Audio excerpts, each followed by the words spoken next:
Okay, good morning, everyone.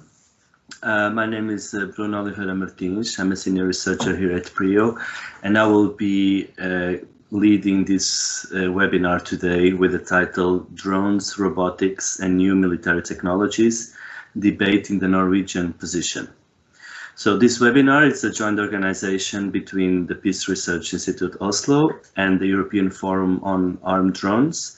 And we would like to thank the forum for giving us the incentive and the support to organize this debate that we have very high expectations about.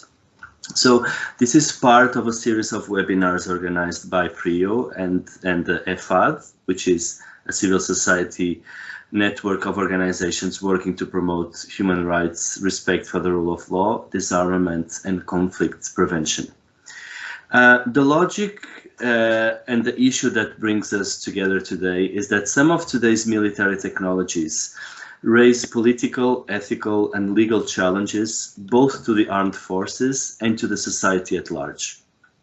So these are challenges that require that both the society and the political forces participate in debates with the military in defining a legal, ethical, and just use of technologies. And these technologies include armed drones and other robotics. Technologies have impact on society that is not always easy to anticipate. And we've seen that throughout history, how that has happened time and again. And one important aspect for today's webinars is that contemporary civil-military relations are characterized by a growing importance of dual-use technologies and by a participation of civilian R&D environments in the development of technology that may have a military use. So today is more common that civilian technology is used in a military context rather than the opposite, and the opposite was more common in the decades before. And so, of course, this challenges the way that the society and the military interact. And this has led to a number of regulatory initiatives that have been happening both nationally, regionally, internationally, that are of relevance to Norway. And these have happened at the UN, at NATO, but also at the EU. And Norway is not a member of the EU, but is an active participant in different schemes that happen within the broad umbrella of EU defense. So basically, our event today aims at taking stock of the Norwegian position on these issues and to stimulate more political discussion about this development, the use and the proliferation of these technologies. And we want to focus on technologies, military robotics, drone systems that are currently in developed or have an anticipated use for the next 5 to 10 years. So there's not too, I think that the reality is already concrete enough for us to focus on it rather than just speculating and making predictions to 20, 30 years, etc. The program today has a number of very qualified colleagues that will come and make some introductory remarks.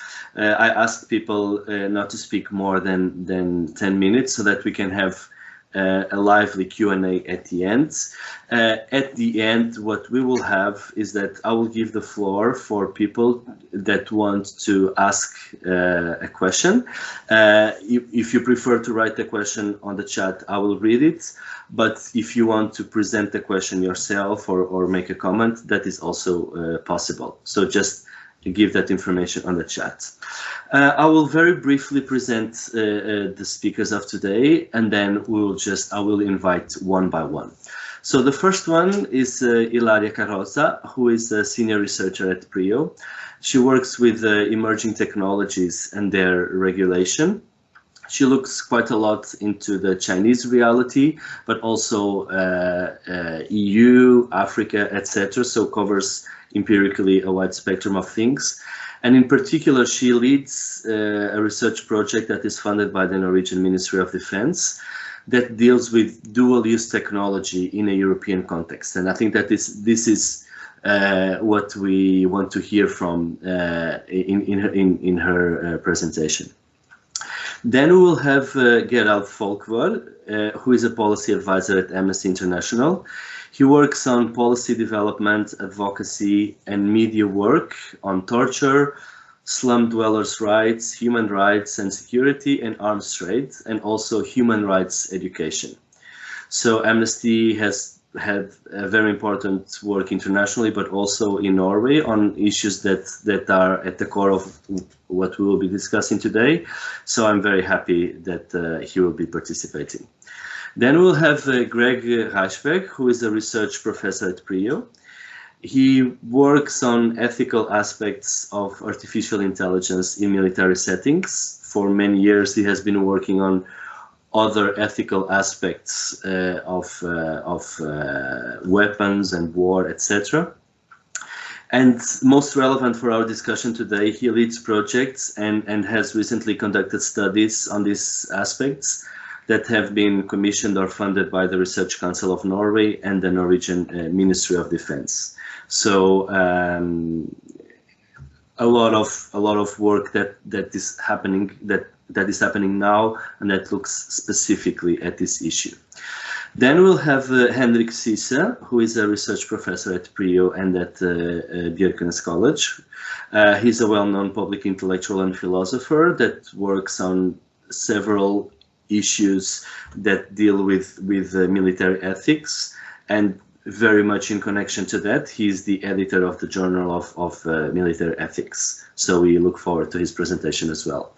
And then finally, we have Richard Moyes, who is the managing director at Article 36, and he works across the issues that this very important NGO deals with. And these topics are autonomous weapons, explosive weapons, and the issue of the protection of civilians. He has played a key role not only in researching some of these issues, but also in the development of the treaty on the prohibition of nuclear weapons. And I think that it would be extremely interesting to listen to his reflection, because I think that there are perhaps some parallels that we could draw between, you know, the process by which nuclear weapons were developed, used, regulated, and then, you know, hopefully banned, and what we are witnessing when it comes to, in particular, lethal autonomous weapon systems, or killer robots, if you want to put it like that. So basically the objectives for today is obviously to learn more, to think differently, to widen our horizons, but also, very importantly, to engage in a dialogue with different stakeholders. I think that the work of the European Forum on Armed Drones has really showed how some of the key regulatory developments on these issues that we see today are the result of bottom-up approaches, where the civil society has mobilized to put issues on the agenda, to widen the parameters of the debate, and to try to make a difference.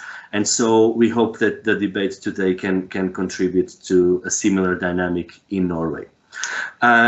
Two very practical notes: the event will be recorded, so this is part of precisely of the dialogue that we want to have.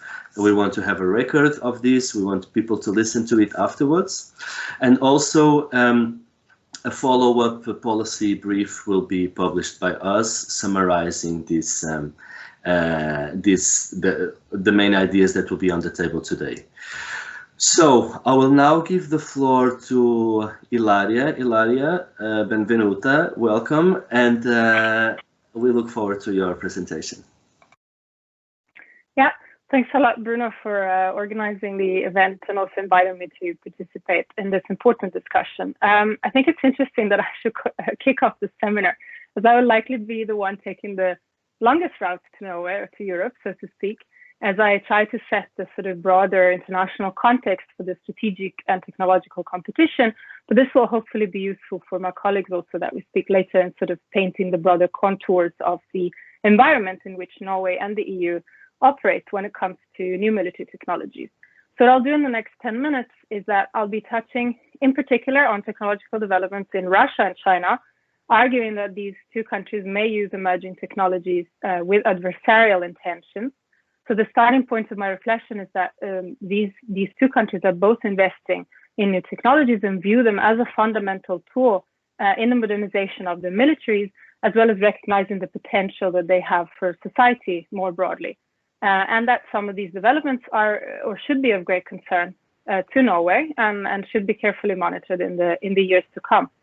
So on the one hand, in terms of emerging military technologies, Russia seems to view artificial intelligence in particular as a tool of information warfare that may compensate for the country's inferiority relative to NATO in terms of conventional weapons. So Russian leaders have been following developments in AI for several years, and President Putin is often quoted as having said that whoever leads the field of AI will lead the world. Now, despite the enthusiasm, Russia is still far from catching up with both the US and China, but I'll be saying a bit more on this in a second. So a couple of years ago, the country adopted a national strategy for the development of artificial intelligence through 2030, which essentially lays out the basis for Russia to, and I quote, enter the group of world leaders in the development and implementation of AI technologies and achieve technological independence and competitiveness. The plan involves mostly state-owned companies such as Gazprom, Sberbank, Yandex, and it is also mostly focused on driverless transportation and legislation relating to industrial and personal data. So in this sense, we could say the state sort of takes the lead in the development of these new technologies, with the private sector only having a secondary role, as opposed, for instance, to both China and the US. Now, when it comes to military technology specifically, government officials from the defense ministry have been reported to say that the Russian armed forces boast a full lineup of AI-based weapons, such as unmanned aerial vehicles, fighter jets, and underwater robots, including an unmanned deep-sea vehicle, which is set to join the Navy in 2027, and which the president said would be capable of global range travel and can carry nuclear weapons. Now, of course, it's very hard to gather reliable data on these developments in Russia due to lack of transparency, and simply there aren't very many open sources available. But it does seem that autonomous aerial vehicles, so drones essentially, are actually the most promising area, if I may say so, in terms of military technologies in Russia and AI applications, military applications in Russia. So, for example, the S-70 Okhotnik B heavy combat drone, which made its maiden flight in 2019, is a prototype stealth drone that they claim can launch deadly attacks, as well as serve in surveillance and electronic warfare role. And then another sort of related area where Russia has also been investing in this sense is video-developed C4ISR, so command, control, communications, computer intelligence, surveillance, and reconnaissance. So on the other hand, and I'll move to China now, China, of course, is farther away from the region borders. However, its economic presence and influence abroad, including in Norway and the EU, as well as a number of developing countries and unstable regions where Norway is involved, makes it a concern, I think, for the Norwegian government and its armed forces. So in the last few years, China really has, or the Chinese government, I should say, has capitalized on a number of local initiatives to sort of steer its national strategy towards greater integration of new and emerging technologies into society. And this is coupled with the planned integration of the civilian and military sectors under what is called the military civil fusion strategy. So this and other enabling domestic factors may give, or some analysts claim, may give China an advantage in developing new military technologies that can be used, again, with adversarial intentions. Now, it should also be pointed out, of course, that despite these enabling factors, the trajectory in the development and employment of these autonomous weapon systems is obviously uncertain, at least based on publicly available sources. But it seems that, so in general, China has focused on developing airborne robotic systems, including stealth drones that are similar to the US X-47B. And also they have directed a lot of efforts at improving the effectiveness of existing systems by equipping them with further autonomy, and also looking into developing new and innovative systems. So it's a kind of combination of upgrading existing systems, but also trying to develop new ones. And specifically, it's been a lot easier actually to find some kind of information on actually specific branches of the army and the sort of technologies they've been focusing on developing. So in particular, the PLA, so the main army branch, has been focusing on military robotics and unmanned ground vehicles.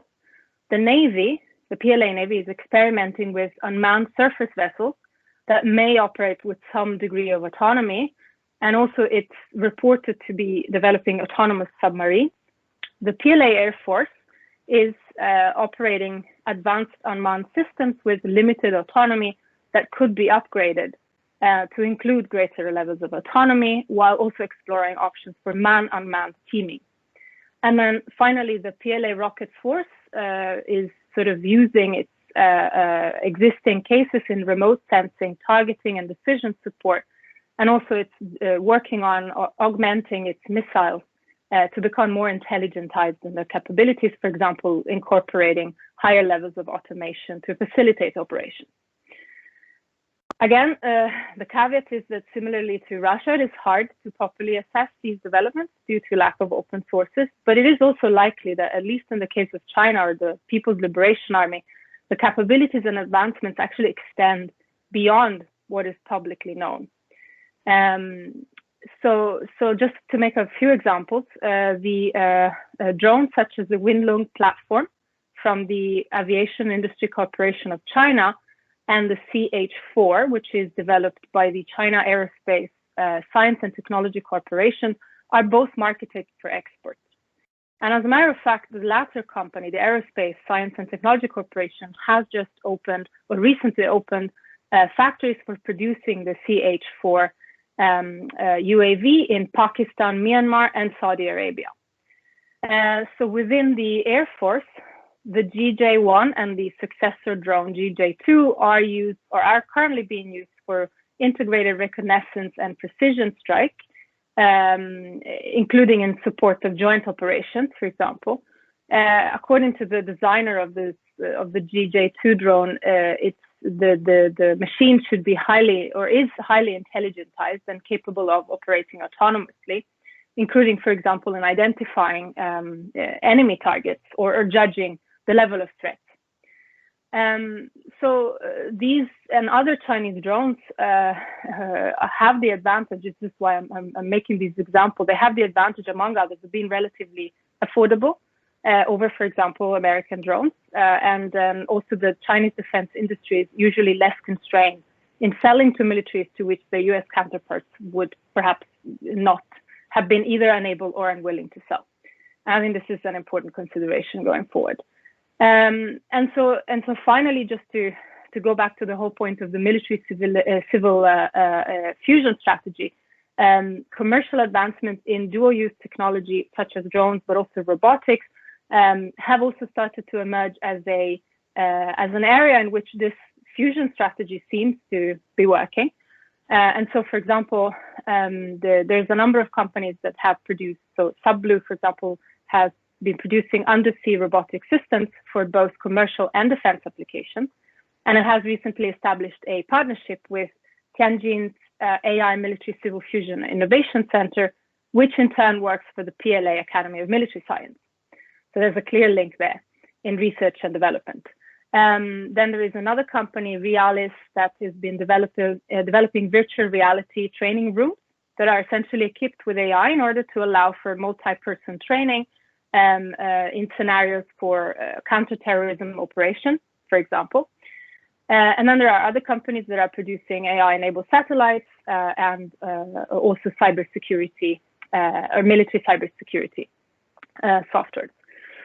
So a final note also is that China and Russia are cooperating, in fact, on new technologies. They've recently established a number of partnerships, not the least in space, facial recognition, computer vision, and advanced robotics. So I think also, other than just the two of them individually, their cooperation and the partnership should really be monitored carefully in the years to come. So to sum up, Russia has fewer resources available for boosting all these technologies or technology aspirations. However, its geographical proximity makes it an immediate concern for Norway, especially in the Arctic. And so it will be essential, I think, to keep monitoring developments there. And while China still faces many hurdles and obstacles, Norway should definitely continue to monitor domestic developments there, especially at a time where the US-China confrontation, also in the technological sphere, isn't really going anywhere, and especially as it pushes for increased influence in Europe. So my other colleagues, I'm sure, will touch more on the prospects for international cooperation, and I haven't really talked too much about the EU, but I'll be happy to do that during the discussion. So I'll end it here, and I look forward to the conversations afterwards. Thank you. Thanks so much, Hilaria. It's obviously very relevant to know more about China and more about Russia, from a Norwegian perspective, because there is obviously the Arctic dimension that you refer to, but also the NATO context. So everything that is perceived to be, potentially problematic from a NATO perspective is of relevance to Norway as well. I will now pass on the ball to Gerald from Amnesty Norge. I look very much forward to your presentation. Thank you, Bruno, and thank you for inviting us to participate in this very important meeting. Amnesty International is, of course, very preoccupied with technological development, and especially development in the digital sphere, because it has a lot of impact on people's human rights. And it is also an important element when it comes to development of arms themselves, but also the rules of warfare or of combat, and more importantly, what these rules actually mean and how they actually can be used in our day.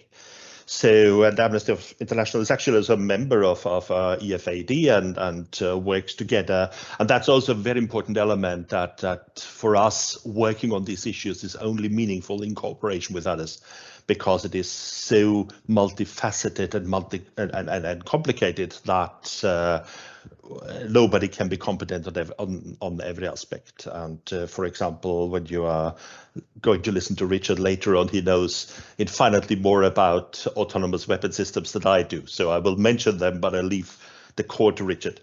The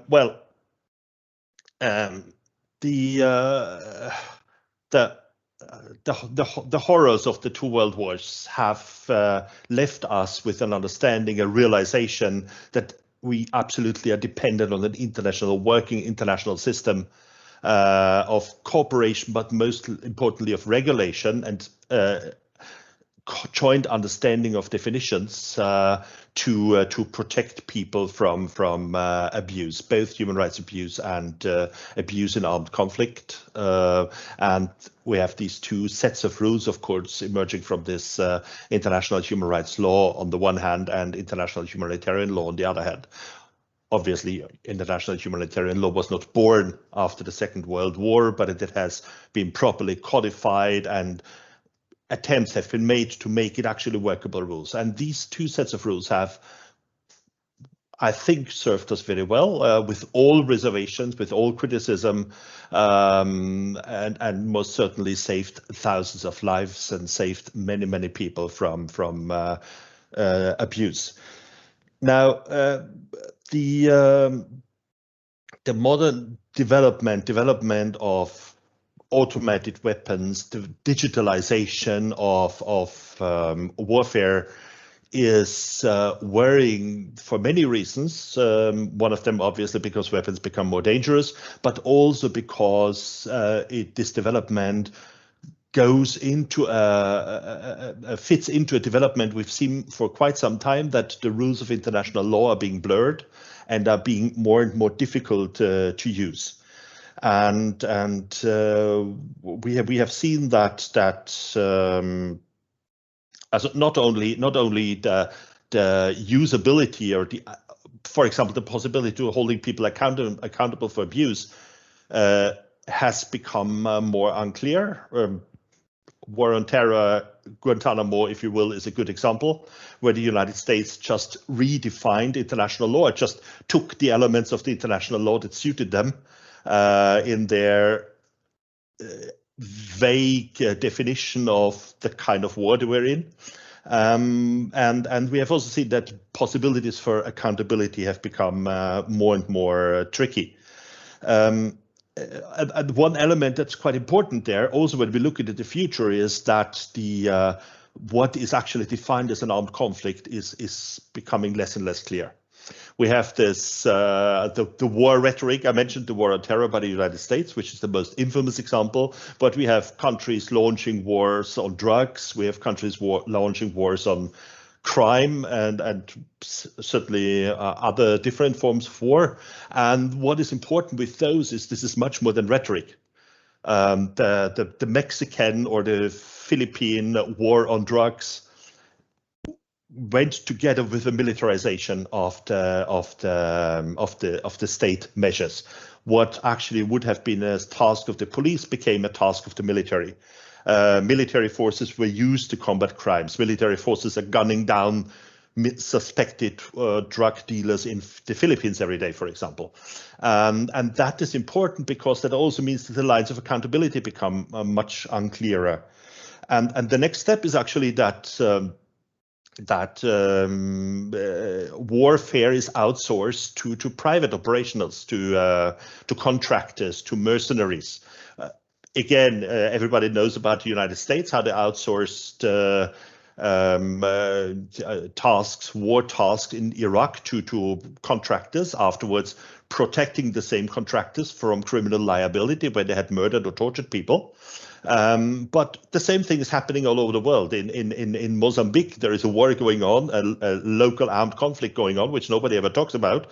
And the main actor, and probably the most brutal actor, is a South African private mercenary company, which is operating there without any accountability. Even if they wanted to, they wouldn't really know where to hold them accountable. So this is something that is happening, and that is happening to an increasing degree.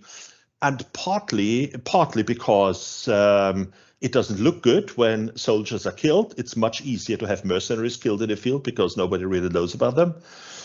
But it also because accountability is becoming more difficult. In the end, as the international legal system and the national legal systems often work, an officer who commits a war crime cannot trust on not being held accountable for, or sooner or later being punished for that. It is much more difficult for a contractor where it isn't even clear who is giving him the orders, and where there is no clear legal system defining what they are doing. And of course, obviously, it becomes even more tricky when you replace the contractor by a robot. Then really, and in the end, an automatic, an autonomous weapon system where nobody really knows who shoot you if an autonomous weapon system commits an act that would be defined as a war crime. Who do you hold accountable for that? Is it a programmer? Is it the developer? Is it the officer who pressed the final button who's to send this robot out? After that, the robot making its own decisions on who to kill and who not to kill. So it is becoming very, very tricky. And I would suggest that this is a wanted development. It is not something that just happens and is an undesired side effect of automatization. I would suggest this is a wanted development because today we want warfare to be clean, and we want all the unclean aspects of warfare to be invisible. And we also have to remember the more invisible warfare becomes, the easier it will be to start a war and to use armed violence. So if anybody thinks that automatization will actually help us to decrease the threat of armed conflict, that the contrary will most certainly be true. Because one of the things that stop governments from going to war against each other, or from government troops committing atrocities against civilian populations in their own country with local armed conflicts, is actually visibility. It looks bad.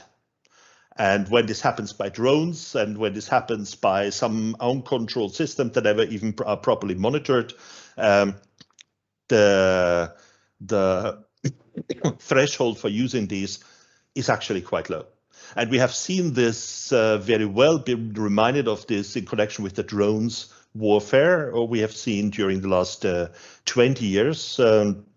And the Bureau of Investigative Journalism, which has tried to map the United States' use of armed drones in places like Afghanistan, Pakistan, Somalia, and Yemen, especially Yemen before the current war, or if you want, whatever you want to define it as. And they have found out that at least 10% of the people killed by United States drones were civilians. And very often in contexts where the reports afterwards said, yeah, we made a mistake, we know that, but you know, mistakes happen.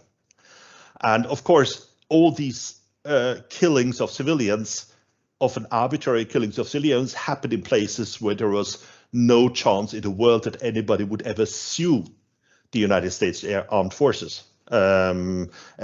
Pakistani farmer in a Taliban-controlled area in southwestern Pakistan would never be able to reach an American court to seek, even to tell their story. And one of the most important aspects of the work of Human Rights Watch, Amnesty International, and not least the Bureau of Investigative Journalism, was actually to even make these people visible so that we know that civilians are killed in our names every day. And what is important about these drones is not only that we do not really know what they're doing, but also that they, to a large extent, rely on digitalized, automatized, and more directed by algorithms intelligence. The drone pilot, in quotation marks, who sits in a bunker in Arizona and presses the final shoot button, gets all his information via intelligence information that's digitalized and in a large extent collected by sensors, to a little extent controlled by people. But you still have this final human factor built in.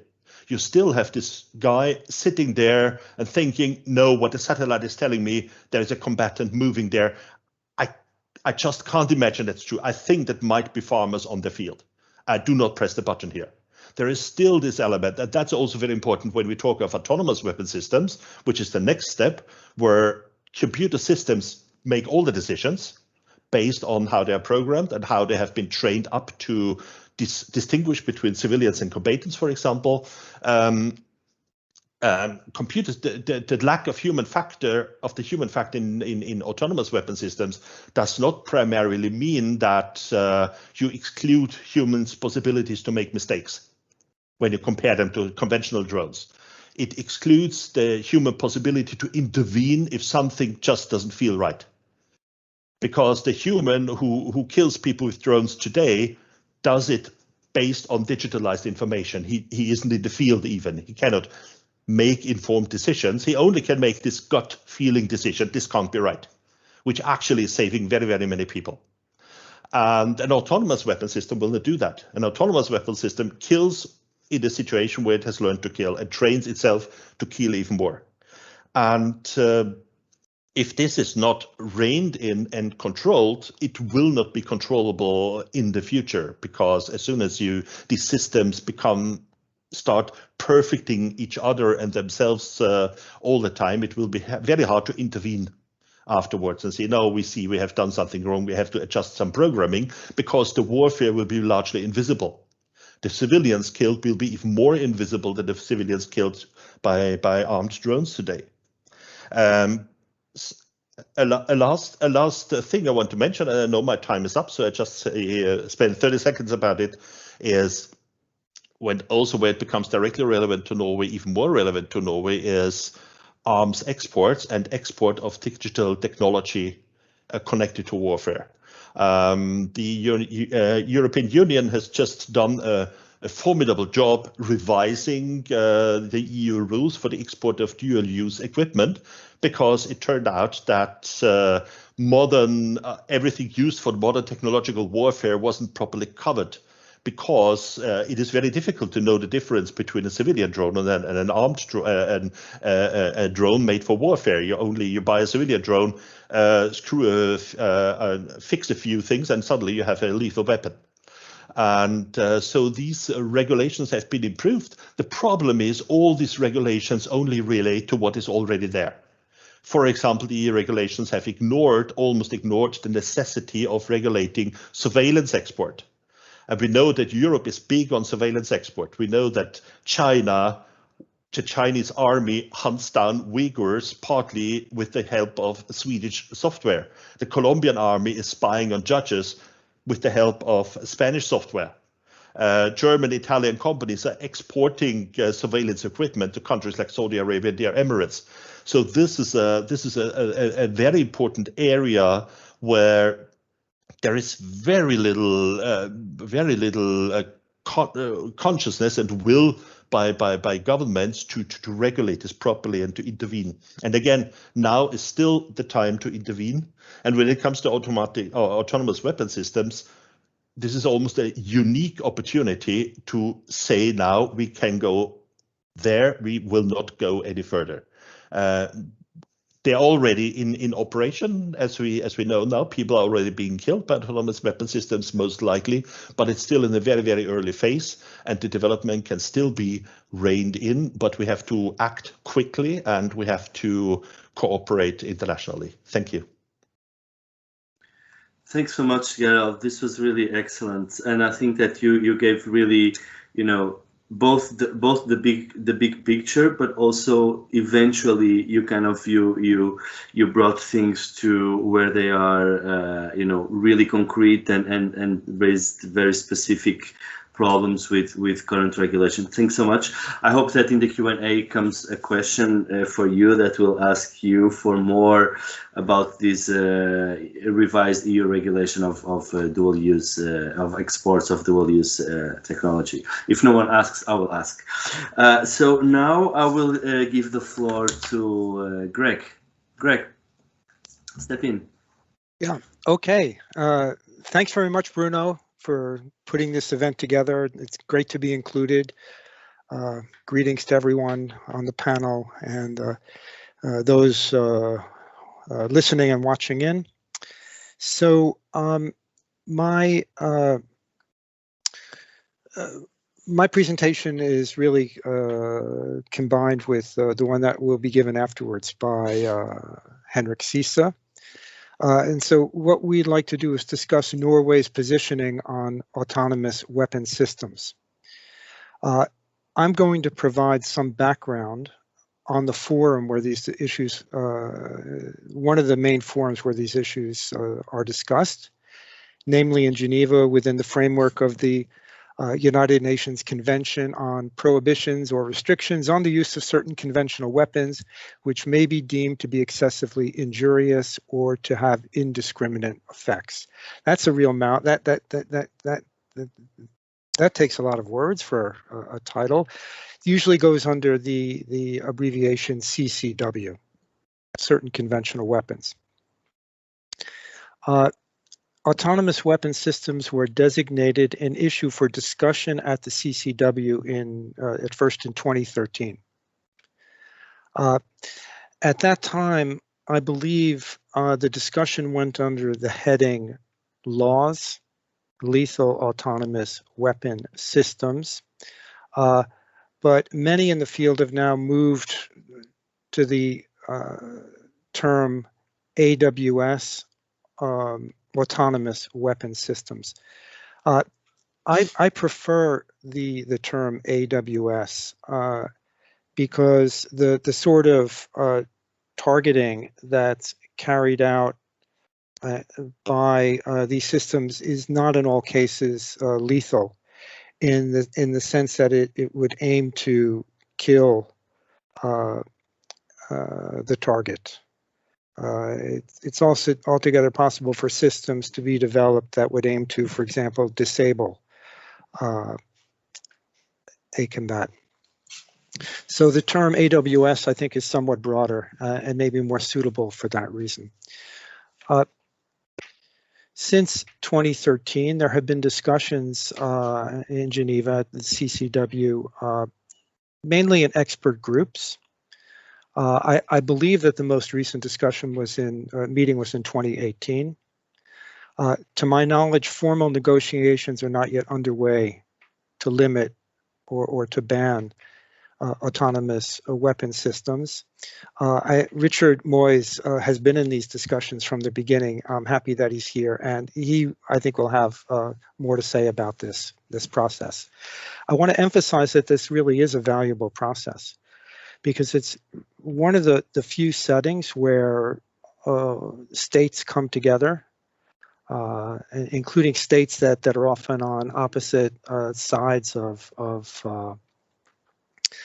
big issues, states like the United States, China, and Russia, not to mention many European and other states. This is one of the few forums where they come together to have a sustained discussion about cutting edge issues like autonomous weapon systems.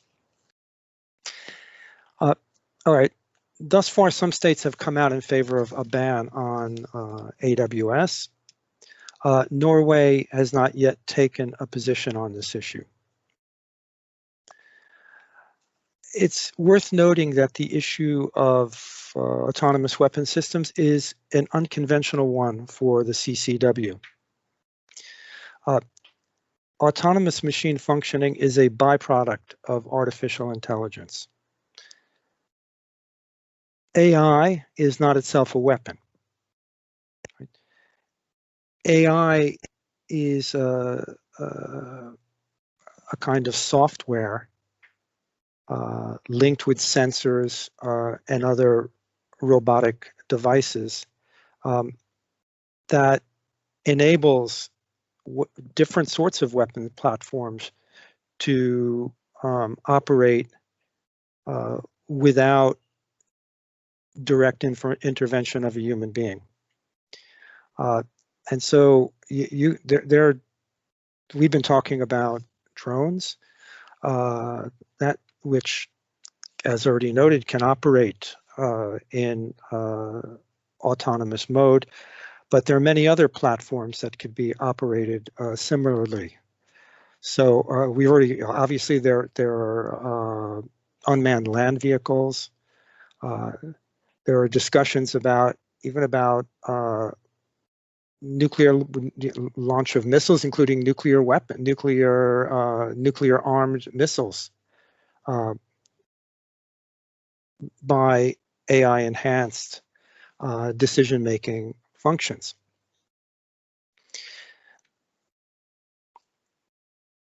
So when we talk about autonomy in the context of weapon systems,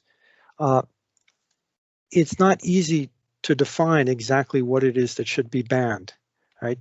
Because we're not talking about a determinate thing in the world like a hand grenade, like a landmine, like a cluster munition. This is not an argument against banning it. I just want to point out that this makes the discussions about whether or not to ban more difficult, more challenging. Much of the discussion about autonomous weapon systems centers around three automated functions. There's the function of identifying targets. Then there's a function of deciding on attacking a target. And then there's the function executing the attack decision. All three of these functions could be automated or not. It could be, you could automate only the execution, you could automate the decision and the execution, you could automate all three, identifying targets being the third.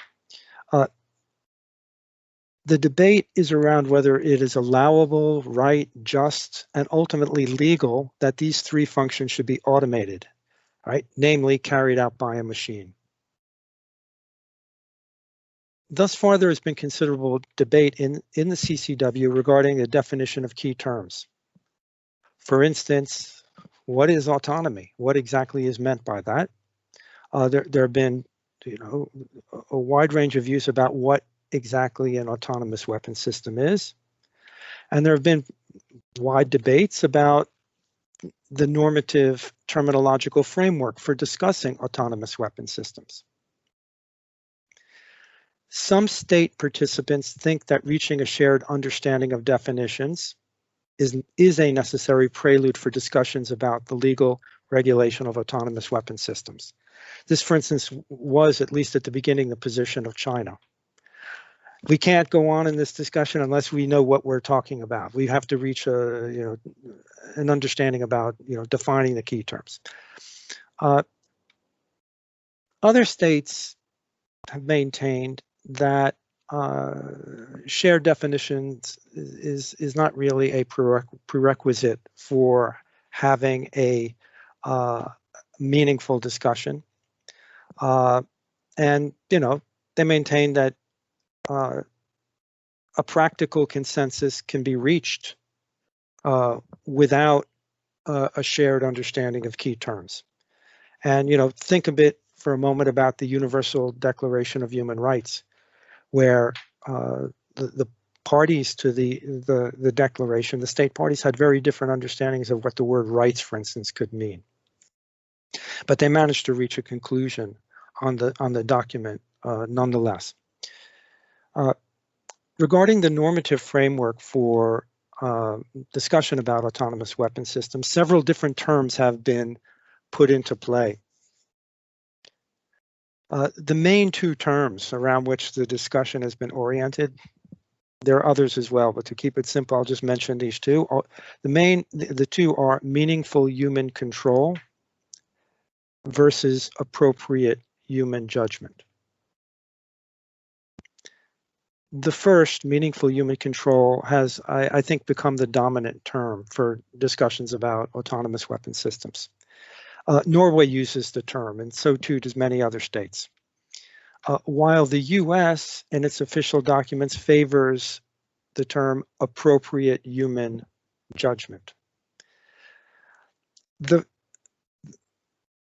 first term, meaningful human control, places emphasis on the avoidance of accidents, including and maybe even especially unintended escalation. The second term, appropriate human judgment, emphasizes the maintenance of command authority over targeting decisions. The focus is more, I think, on malfeasance, deliberate action outside the chain of command. All right, so just as human military subordinates must follow the judgment of their superiors, okay, that's military obedience, and the superiors have to take measures so that the lines of subordination are effective, and there are proper lines of communication from command authority to the subordinates. The same would hold when the execution of military commands is effectuated by machines.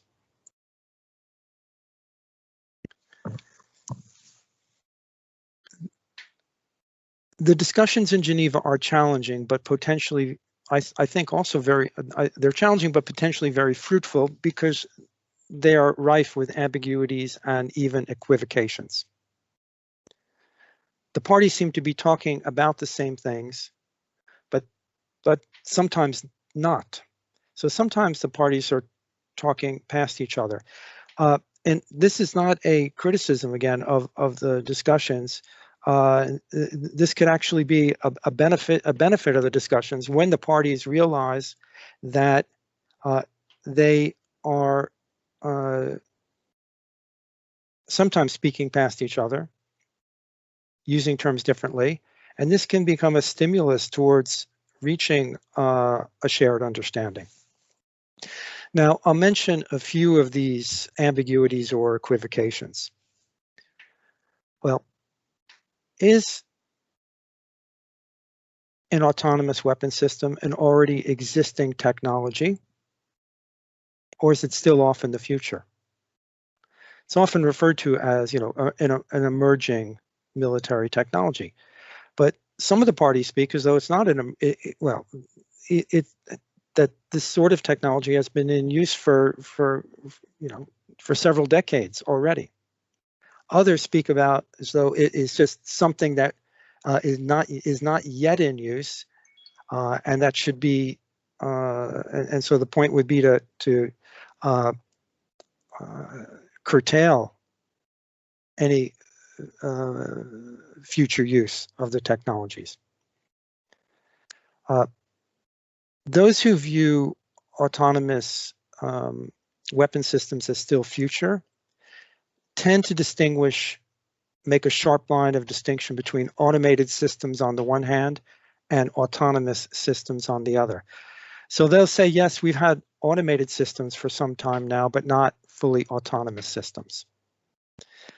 But this contrast between automated and autonomous systems is far from generally received. And it's linked with two different forms of artificial intelligence. Expert systems on the one hand and machine learning on the other. Expert systems have been around since the 1970s. The Aegis and Patriot missile systems, for example, are based on AI in the form of expert systems. Both systems, Aegis and Patriot, could run on manual or automated mode. Henrik and I spoke with a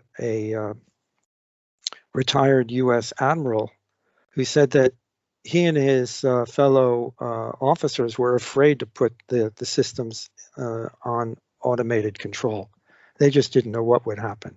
So they avoided it, and whenever they could. Now we are speaking mainly in terms of machine learning systems. And these systems are not pre-programmed. And that's one way that they differ from the expert systems that have been around for a few decades, as I noted. These machine learning systems develop their programs as they proceed. They're programmed at the outset with algorithms, but then in the process, they generate new algorithms.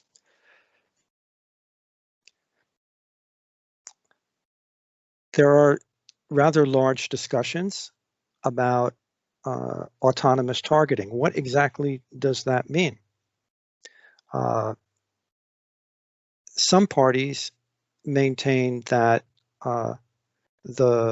while a machine could make, let's call it a final targeting decision, much of the preparatory work for the targeting decision, the vetting of targets, the establishment of lists of potential targets, the narrowing down the lists, all of that would have been done beforehand by human military analysts.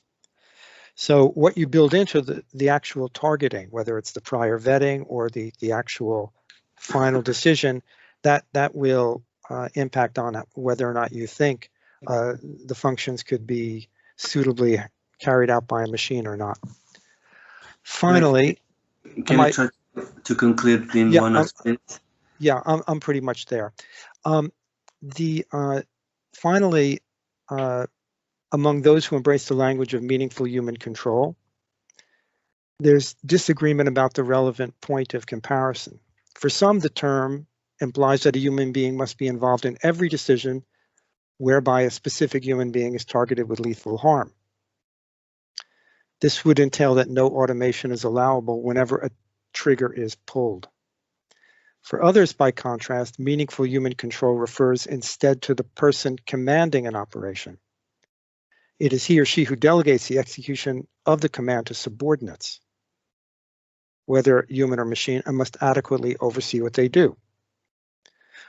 So when we speak about the human in the decision function, we need to know whether it's any human being who's carrying out a lethal function or whether it's the human being who has the command function. Okay, I'll pass the word on to Henrik now. Thanks very much. Thanks so much, and thanks a lot for your effort in really trying to bring some conceptual clarity, because indeed there is one of the problems in the context of these discussions is precisely that there is a lot of confusion between artificial intelligence, machine learning, meaningful human control. So I think it was very good that you managed to at least advance a little bit on that. Sure. Now over to Henrik. Thank you so much, Bruno. Thank you for letting me be part of this. You have clarified things indeed, Greg, so I will muddle them again, and I'll try to do so in 10 minutes here. I actually thought I'd share a PowerPoint because it's easier for me to keep time and know what to do when I made this. This is just something very simple here, but can help you follow along. Of course, this seminar and EFAD's work is about robots and drones, not necessarily only what we call the artificial intelligence. Nonetheless, I think it is useful that we concentrate on artificial intelligence questions because they are so interlinked with the whole question of unmanned vehicles, unmanned platforms for weapons, robots and drones. So it's hard to discuss one without the other. Now, several of my esteemed colleagues going before me have touched on this, but let's go back to the basic question about definitions. What is AI? How do we define artificial intelligence? And one that you find quite often is the following: is the theory and development of computer systems able to perform tasks normally requiring human intelligence. And there you have something very central. In other words, they replace or augment human intelligence, such as visual perception, speech recognition, decision-making, and translation between languages. And I'll add, which was just pointed out by Bruno, that it often also includes what we call machine learning, the ability to learn and therefore to go beyond its original programming. So, of course, you have this in the simple form in modern automated lawnmowers, which will actually learn from the shape of your lawn, if you have one. So after a while, they will go different routes than what you originally programmed them to do. These are quite simple programs, and there is no what we call black boxing, meaning that it's impossible to understand what they're doing. Nonetheless, you can one day be surprised that why did they go that way instead of that way? They've learned along the way. I'll just add here as a philosopher that I think it's interesting to ask whether the most relevant comparison to artificial intelligence is human intelligence. Or are they two very different things? And of course, this raises a host of philosophical and even theological questions. Does an entity with artificial intelligence have a personality or a soul even? But I don't think that's what Bruno wanted me to talk about today. So although he and I can talk about these things together because they are indeed exciting. Let me go to the Norwegian position. Norway is in the process of working out what we want to have as our opinion on lethal autonomous weapons systems. And as Greg has rightly pointed out, a final conclusion on that has not been reached. And of course, this will be an ongoing endeavor anyway. But last year, Norway did publish a national strategy for artificial intelligence. And even though there is very little there about weapons systems, it's useful to go through it. And we've done so in a little research group we have for project. And I also thank my good colleague Ilaria, who spoke first today, for helping us go through this. I've tried to glean from that document the main recommendations, and then I'll leave it to you listening in. What does this mean for robotic systems used for military purposes? Now, it says first that artificial intelligence that is developed and used in Norway should be built on ethical principles and respect human rights and democracy. That's a wonderful formulation, but of course some would say that it's relatively fluffy. You would have to define these ethical principles. But having said that, when it comes to weapons, of course, these ethical principles are normally what we would find in international humanitarian law and the laws of armed conflict. Secondly, research, development, and use of artificial in Norway should promote responsible and trustworthy artificial intelligence, and I'll come back to those terms in a second. Development and use of AI in Norway should safeguard the integrity and privacy of the individual. That's an important part of any artificial intelligence and cyber strategy in the West these days, how we actually balance the need for using these sorts of systems and the enormous power they have with the rights of privacy and integrity. And we all know these things from way beyond weapons systems, right? Some of you probably use CD quite a lot, and there are functionalities in CD which essentially listen in on what you say in the kitchen all day, so they can pick up on the fact that you are interested in Italian restaurants. And there are constant struggles between Apple and regulatory authorities on how much they can do and how they can store these things. But of course, we even know this from Google. I just think it's fascinating, me Googling just the first name of someone, and they realize that I'm watching Roland Garros French Open tennis on TV, so they know that I'm looking for a tennis player. So I put in Raphael, and they suggest it's probably not the painter, it's probably Rafael Nadal that I'm trying to find out how old he is, because my wife really likes Rafael Nadal, so I try to keep up with him.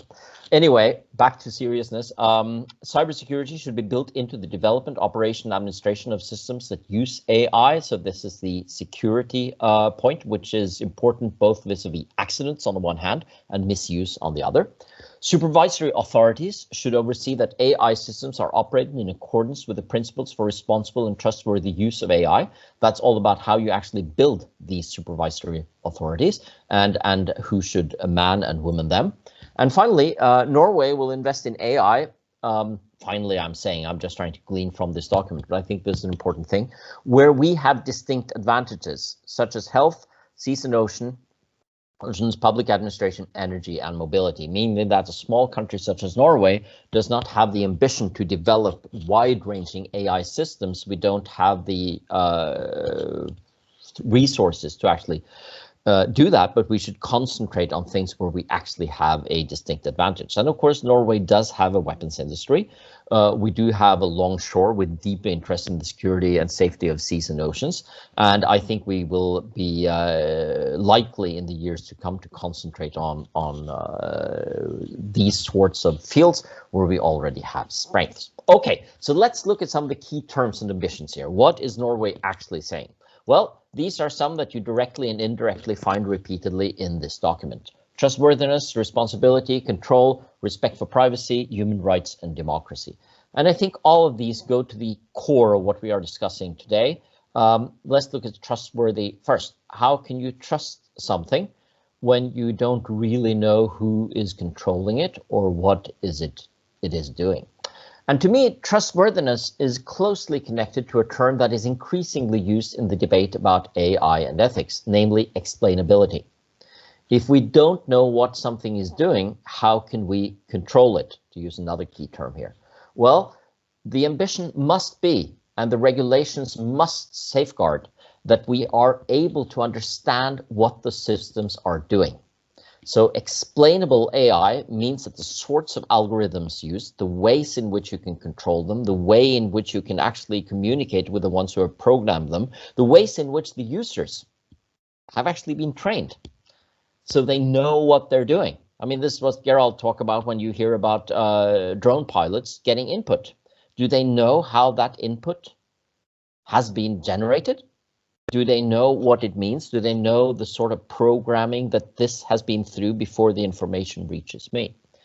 So that we can actually get to a level where we can trust AI systems. And I think in many ways, this is the big ethical and one could say philosophical challenge. And I'll just say a few words about the second word here as well, and then we can leave the others for other discussions, namely responsibility, which is closely associated with accountability. I think one of the basic elements of international humanitarian law and the laws of armed conflict is not only what one should avoid, but also the fact that some are responsible.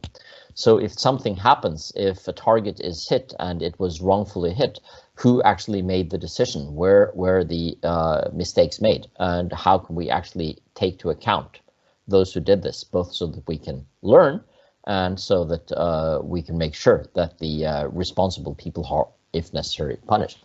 And that is one of the big questions about self-learning systems, whether we actually know who to hold accountable, who is responsible. Just remember what responsible basically means. It means the ability to respond.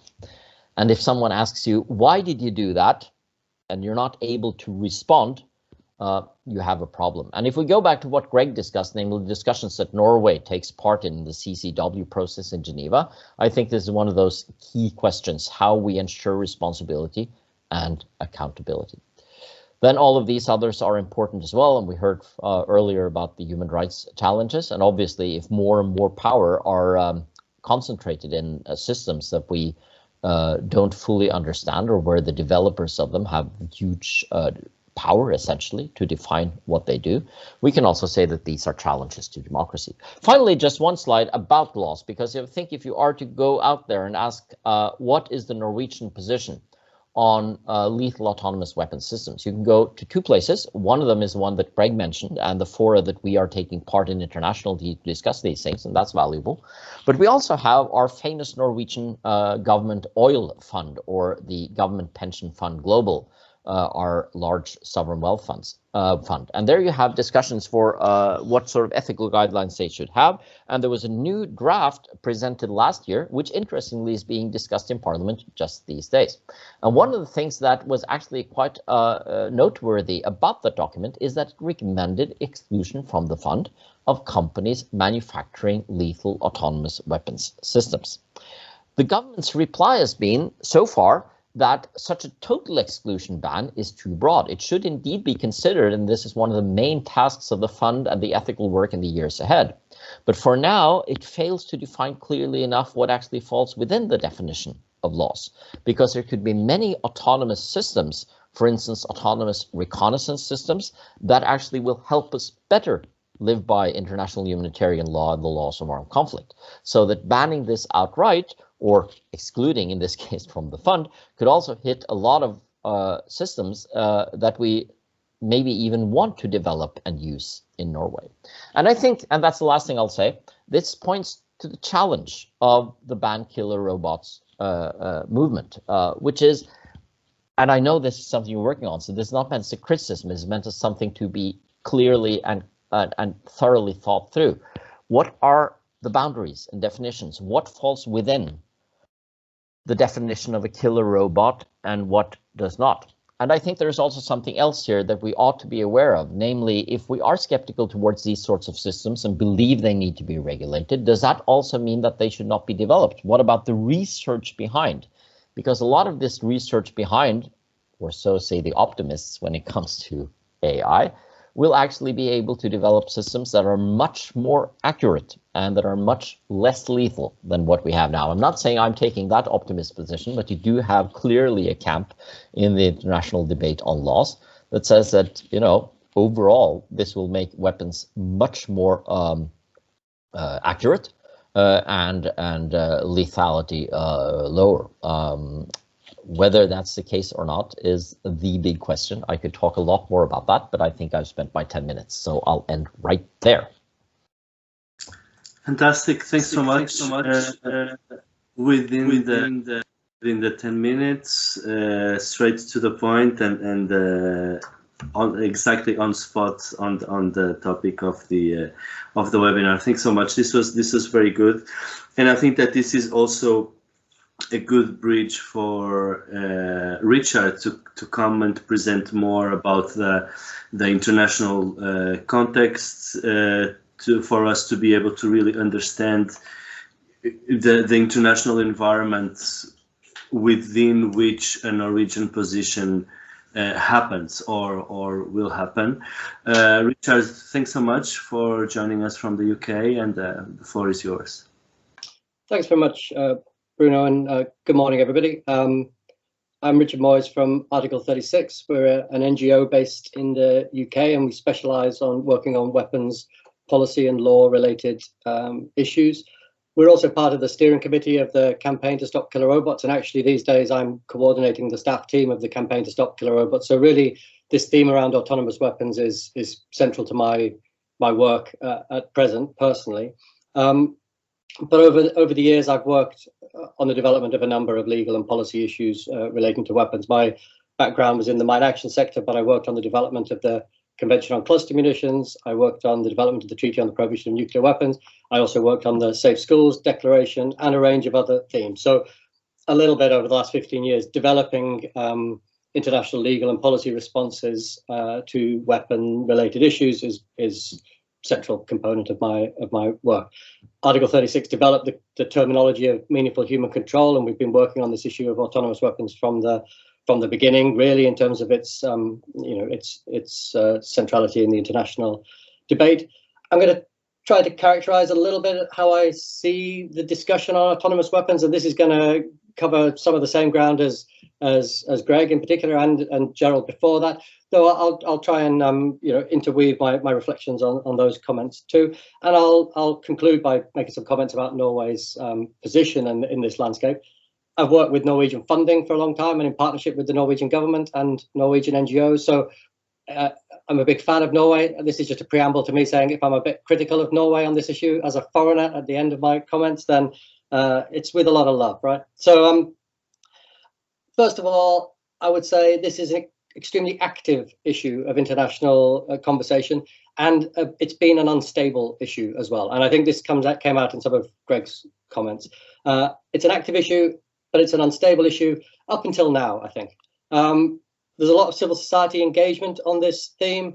There's the international diplomatic conversation.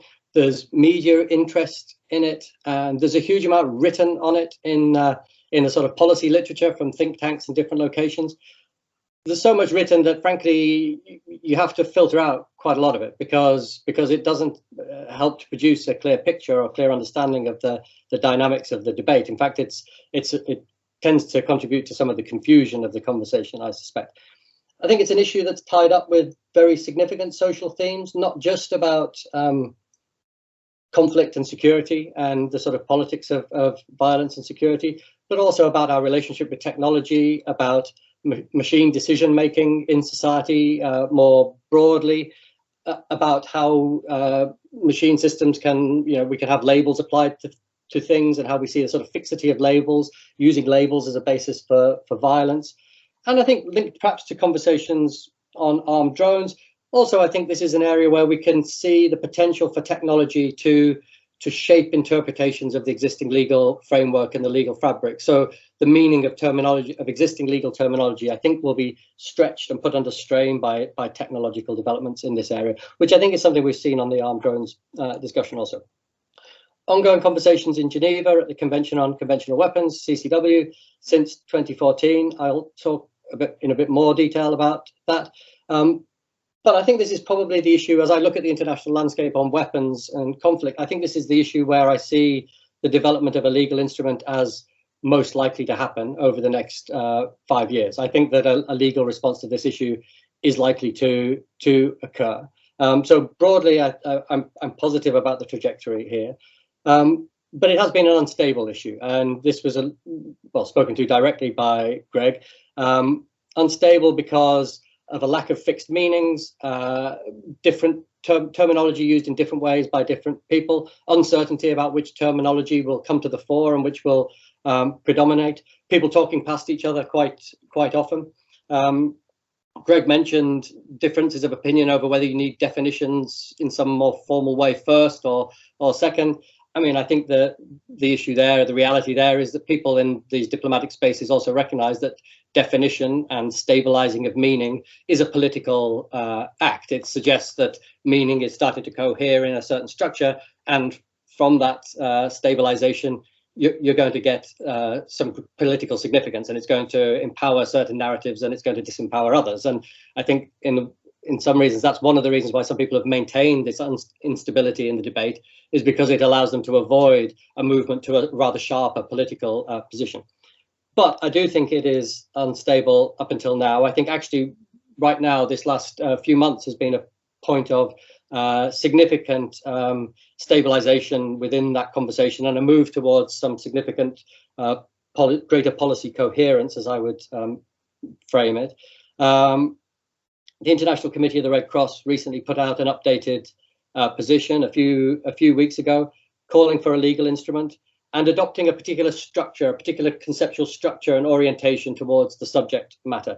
And that policy structure adopted by the International Committee of the Red Cross, I think also parallels, matches, is very coherent with the actual policy structure of the campaign to stop killer robots these days, certainly the policy structure of us at Article 36. And I think we're seeing that same policy structure becoming more recognizable in the international diplomatic conversation. So the key elements of that really are recognizing that the subject matter is a broad range of technologies, and it's related fundamentally to the process of force being applied automatically on the basis of sensors, on the basis of inputs from sensor information, and at a time and place that is not being set by the human operator. So this isn't actually tied up necessarily with artificial intelligence, particularly, though AI is driving concerns in this area. But the sort of main building block for what are we considering here is systems that use sensors, an automatic analysis of that sensor information, and then an application of force as a result of that. Now, this doesn't all have to happen in one physical place. The sensors could be on one platform. The force applying unit could be in another location. It's the system that is significant here rather than the sort of physical entity. But it's this automatic relationship between sensor, machine processing, calculation, force application that is the defining category. Even though people may have different ideas of what an autonomous weapon system is, all of those ideas all share that basic building block, that at some level there is a system has an ability to make an assessment of its environment based on sensor information and then apply force automatically. So that's a sort of starting point, and this includes then existing systems. It includes systems like the phalanx, and it includes systems such as certain artillery systems that already exist, where you have munitions using sensors to seek out heat shapes on the ground, that are heat shapes that are intended to represent armored fighting vehicles, for example. This sort of broad definition captures those existing systems, but we're not saying that everything within that scope should be prohibited. Rather, within this scope, there are certain lines of prohibition, and then there need to be certain regulations and obligations to ensure that systems continue to be used with adequate human control, with meaningful human control. So the broad lines of prohibition within this space, systems that are generally going to be considered unacceptable for us, and I would say for the International Committee, the Red Cross as well. They're systems that can't be effectively controlled, systems that can't be used with meaningful human control, and separately from that, systems that are intended to target people directly. And that's a very broad line of prohibition related to the targeting of people. It builds in many respects on the prohibition on anti-personnel mines, but it's basically taking a blanket rejection of using sensor-based systems to target people, regardless of their complexity. So these two key prohibitions: systems that can't be effectively controlled, can't be used with meaningful human control, and systems that would target people. And then things that are not prohibited on that basis are going to be subject to positive obligations. And this is where there's already been a substantial discussion in Geneva around what does meaningful human control mean? Well, it's to do with the user understanding the system that they're using. It's to do with the user being able to control the time and the space and the duration where that system is functioning, so that they can make substantial judgments, legal judgments, about what the effects of that system's use will be. Because much of this is about, can the system be used by a human operator in a way that allows them to meaningfully and substantively make legal determinations about what is going to happen. So the positive obligations in that space kind of bear in on that system understanding and understanding of context of use. And so systems like the phalanx, these defensive systems that we currently have, we would say, well, these are already being used within those kind of constraints, because the user understands the system.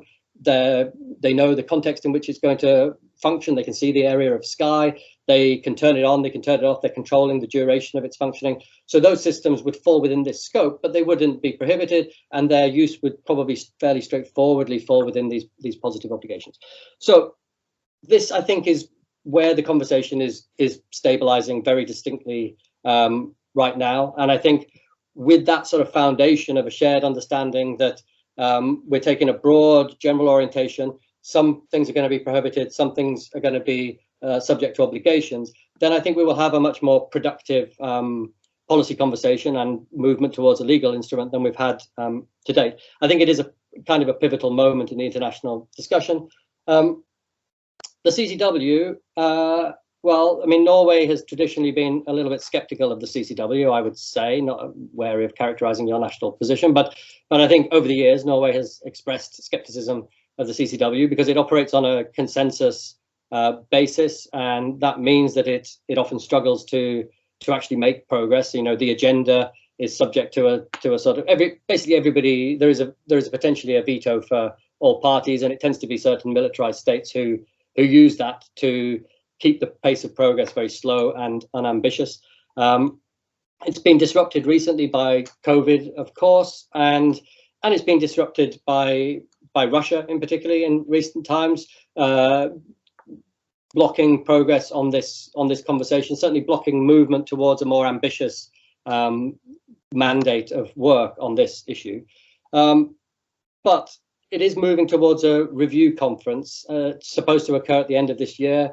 It might be delayed into the beginning of next year.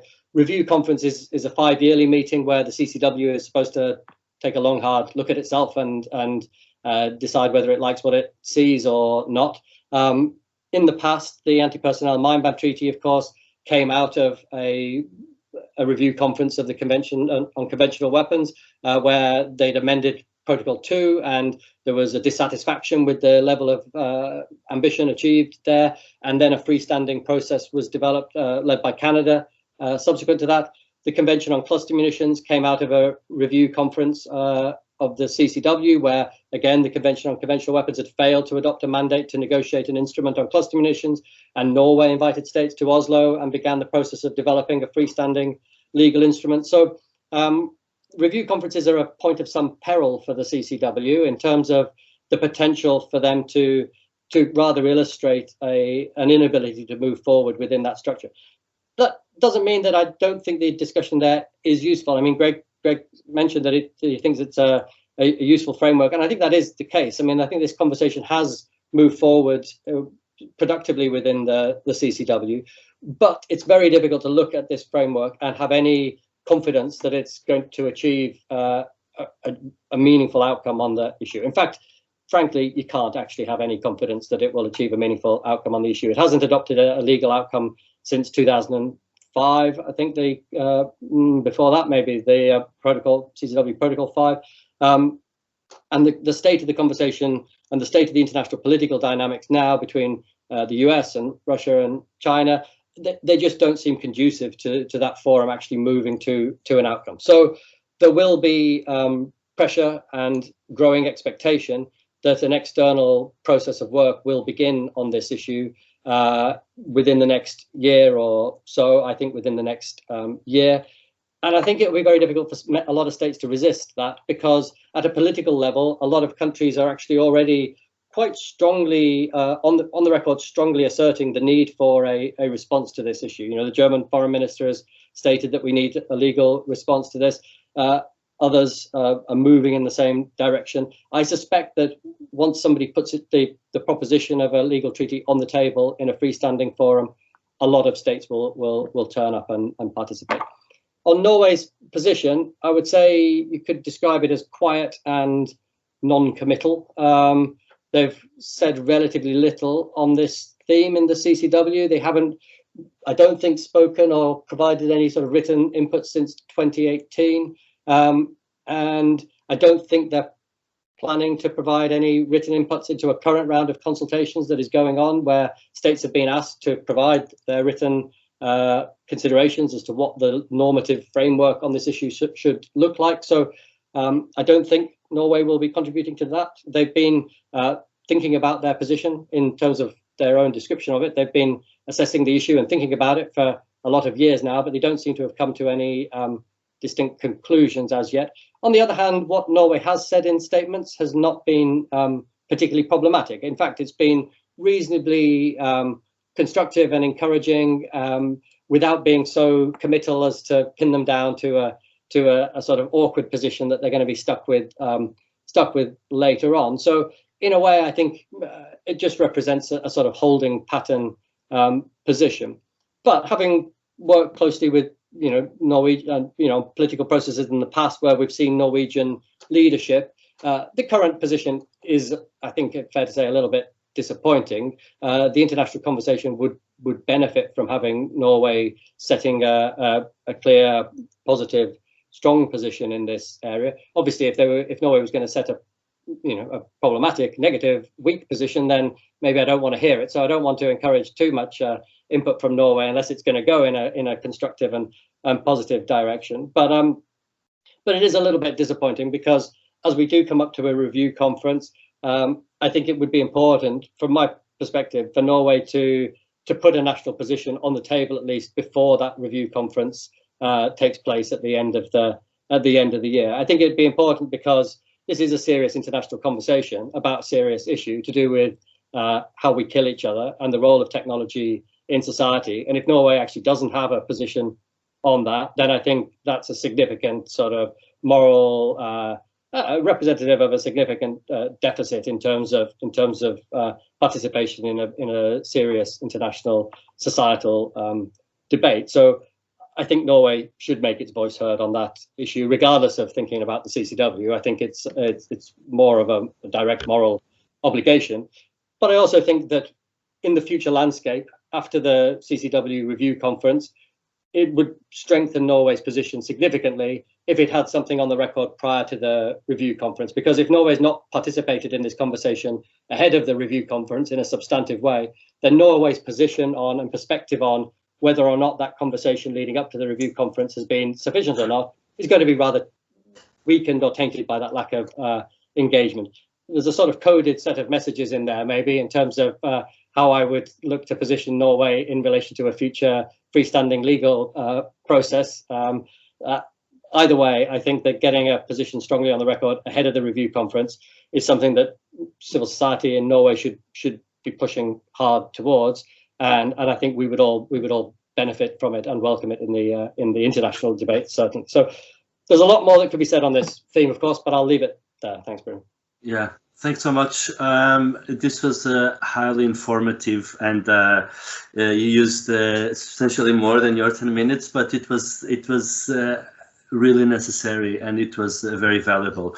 That also means that we are currently 4 minutes away from our previously decided time to end the debate. I will suggest that we extend the debate, provided that there are questions and comments, that we extend the debate until 11:10. Of course, the ones of you that have to leave, by all means, please do. But for the ones that want to stay, I think it's actually important that we leave an opportunity for people to speak up, ask questions, and make comments. I would strongly suggest people to raise their virtual hand. Then we will give them the floor, and then you will be able to ask your question. That's much more efficient than actually you spending time writing, me spending time reading it. So yes, we have a first expression of interest by Nick. Nick, please go ahead and introduce yourself first. Thanks very much to all the speakers, and especially nice to virtually meet Richard, whose material I've been reading for many years. I'll be as quick as I can. Just talking about what Greg and Henrik especially were saying about the lack of an agreed definition. I mean, at least in the arms control things I work with, you've got lots of different kinds of agreements. Some of them, for example, are politically binding, don't need a definition. They're enabling, they're encouraging states to take a course of action, but don't have a definition. Everyone can decide how they want to define it themselves. And then you can move through legally binding treaties with brief definitions right through to legally binding instruments with kind of telephone book-sized documents defining exactly what arms they're dealing with. So it only really matters if you want a particular kind of agreement as to be your outcome. And also you don't have to have one agreement. I could certainly envisage, as we see with other parts of conventional arms, several different agreements, some with, say, no definition, which could cover all countries, others with much more tight legal definitions, which will very likely only cover a much smaller number of states, if we look at the way things have gone. So it's sort of, ultimately people get very worried about the need for definitions, but as I say, that's only for a particular kind of agreement, and you can have progress without an agreed definition as long as you have enough states want to do that. Thank you. Thanks so much, Nick. That was a good remark.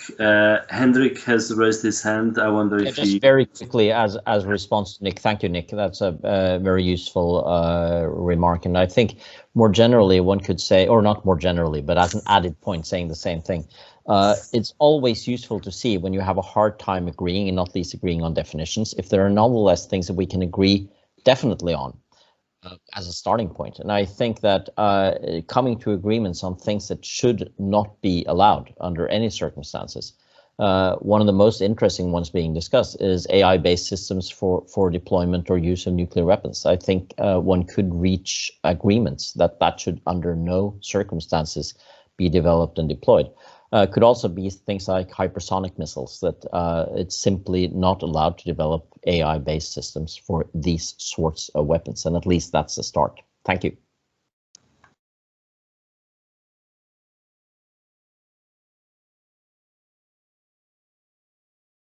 You are muted, Bruno. Sorry, yes, I was going to say, I want to check if there are further questions, and I invite further questions and comments. While we wait, I would then like to ask Gerald if he could give some more. Well, you have raised your hand already. Good. So you want to make some comment yourself. But I wonder if while you speak, you can also say something about exactly this issue of the updated EU regulation on the export of dual-use technology. Thanks. Yes, I can use that. Thank you. What I wanted to comment on actually was something that has been said earlier, and that is also some kind of an underlying thing in the discussion, namely this presumption that autonomous weapon systems would actually make the world safer because they will be better at distinguishing between civilians and combatants and take better care of civilians. And now this is only true if we assume that the governments using them are very preoccupied with protecting civilians. And this is not the form of armed conflicts we see today. We always have to remember that. Protecting civilians is a very low priority in armed warfare today. And civilians are more and more increasing part of casualties of war. So thinking that programming autonomous weapon systems will primarily be used to distinguish and take care of civilian lives is just not reflecting, at least the reality I see of warfare, and that's very important. Well, very shortly to the EU. The EU has a joint system for regulating the export of arms material, defense material as the governments call it, war equipment as the civil society calls it. And part of that is also regulation about dual-use equipment, that is equipment that can be used both, that is not necessarily produced for a military purpose, but can be used to a military purpose. These are based on the Wassenaar agreements again, which I think everybody will be familiar with. And the EU has spent several years trying to revise them, these regulations for dual-use export control, to make them more modern and adapt them especially to technological development. And that is what has happened now, and I will put a link in the chat. They have now agreed on a revision of the rules, which also will be. I mean, they are not directly binding Norway, as far as I understand, but Norway has the practice of using the EU rule as the basis for Norwegian arms exports control. And so this is what is on the table now, and the good thing is that it goes into many areas of technology export for warfare. The bad news is that it is not going far enough, and especially the thing I touched upon, all kinds of surveillance equipment. Not least mapping of biometrical data, especially facial recognition and so on, is not covered by that. Yeah. Very shortly. Thanks. I could talk much more about this, but yeah. No, you will, because this is something that I want to keep on having a conversation about, but that's for another occasion. Okay. Christopher has raised his hand. Christopher? Hi, thanks a lot. Thanks for excellent presentations and overview. I wanted to put you, Bruno, sort of on the spot here, because the speakers we've had a lot of discussion on autonomous weapon system in general, and then drones have been touched upon in various ways. But could you help me relating the discussion on autonomous weapon systems in general to a discussion on Norway's position and other European positions on armed drones? Okay, thanks. I can give a first attempt at an answer, and then others in the audience, both speakers and in the audience, can just fill that in. So obviously, some of the issues that we've been discussing today are not, fully related to drone technology as we think of it today in terms of the armed drones that are currently in use that we know, but of course we also know that there is technology in which fully autonomous drones can identify a target, track it, and then engage fully autonomously. And there were discussions, there was quite a lot of debate over the last week on whether actually this kind of technology had been used for the first time in Libya. There was a report from a UN group of experts that indicates that this might have been the case, although from my interpretation of the reports, I don't seem to see enough evidence that this actually has happened already. But the truth is, it is a matter of time until the drones that are used in either in legally recognized international armed conflict or outside legally recognized international armed conflict are fully autonomous. I also want to add up a little bit in relation to this. I think that a part of the international community, part of the media attention over the last years has been focused on the issue of the red line, whether or not the red line of full autonomy is crossed, has been crossed, can be crossed. And I think that this puts a lot of emphasis on a scenario that doesn't fully capture the issue of autonomy, because autonomy, you can look at autonomy in a dichotomous way, either there is autonomy or not, but you can also see autonomy in terms of a spectrum.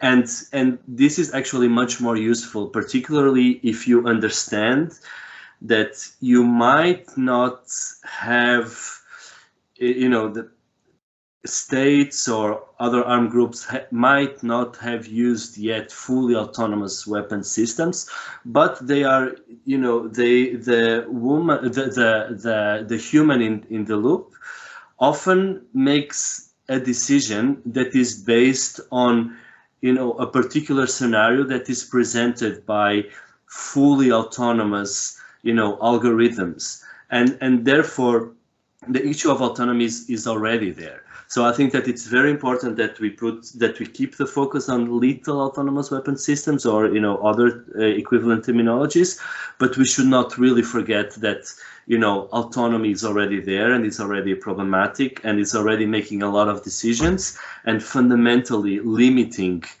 the frameworks upon which the eventual human intervention happens. So I think that this would be my reply. If there is anyone that wants to add to this, please go ahead. That would be welcomed. Otherwise, this is already 10 past 11. We have gone over our time. I'm just checking a final time if there is any further hands. No, I think we will conclude here. I would like to thank all the participants very much, all the ones that have attended, that came from different institutions, embassies, etc. So I think that we provided relevant food for thought, not only for Norway, but also for